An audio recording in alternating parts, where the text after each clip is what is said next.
This interview is for an exercise and a course I am taking this semester. For the purpose of this exercise, do you consent to being interviewed and recorded? Yes. Well, I work in higher education, so I'm the director of the Leeds Residential Academic Program, which is part of the larger undergraduate affairs umbrella within the Leeds School of Business at CU Boulder.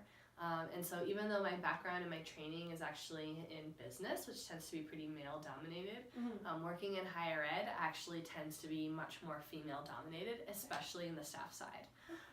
And so right now I lead a team of 3 people. We happen to all be women, and is not necessarily reflective of the business world. It's really not actually reflective of the business world. So my days really vary. I do a lot on my computer, emails, and kind of prepping for whatever meetings I may have coming up in that day. Participate in a lot of like higher level strategic kind of vision meetings for the Leeds School of Business. I might be working with a faculty who teach in the RAP program, and we have a program manager, Jackie, in our team, and she does a lot more of like the day-to-day operations of the RAP. So she oversees all of our communications, for example. She oversees like the financial aid administration process. Katie, on the other hand, is an academic advisor, and so her job is very different from mine. She's meeting with students one-on-one and basically helping students through the academic advising process. So yes, there are definitely gender divides that I can see. Faculty tend to be much more male, especially tenured faculty. Tenured faculty person is someone who basically has like a job for life with the university. You've got a PhD, you're a researcher, you've worked your way up to this position. Those tend to be much more male. So like within certain divisions, so like finance is almost all men, whereas like marketing has a lot more men and women. I don't know that my gender has been a problem with any of my coworkers. The fact that my gender could have been a problem with some of my students. Okay. Could you explain a little bit more about that? There's a lot of research out there that suggests that when people think of someone who is their college level like professor or instructor, that they typically imagine someone who's much more likely to be a white male. There have been times when I suspect that I've gotten probably more pushback from my students than I think I would have perhaps if I were an older white male. But it's hard to know for sure that that's what I'm experiencing.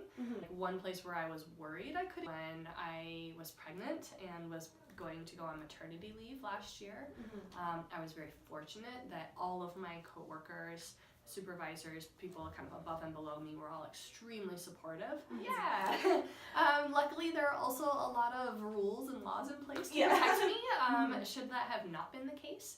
When you work in higher education, there are different stratas of kind of importance, and that there, for example, tenured faculty sometimes will feel that, may feel differently about like a staff member, and so you can sometimes feel a little bit of hierarchy.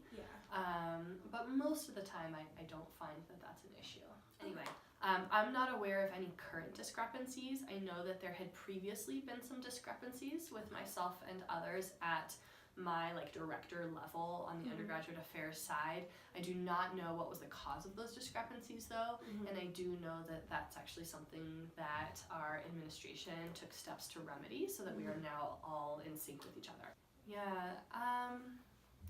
I think that, yes, I think that there's always things that all of us can do. Part of my goal as an educator is also to not just kind of help my colleagues, but also to help the students that we're serving, who to hopefully give all of you the tools to better deal with these things when you may inevitably encounter them. I think one of the most important things, encourage and kind of train people to not be bystanders when they see something happening. For example, if a male colleague recognized that one of his male colleagues was treating a woman unfairly, I really hope that the first male colleague would step in and say something, as he will be listened to in a different and more effective way than I would be listened to. Making people aware and hopefully giving people the tools also to know what to say, because I think sometimes people want to step in but they don't know how to react, they don't know what to say.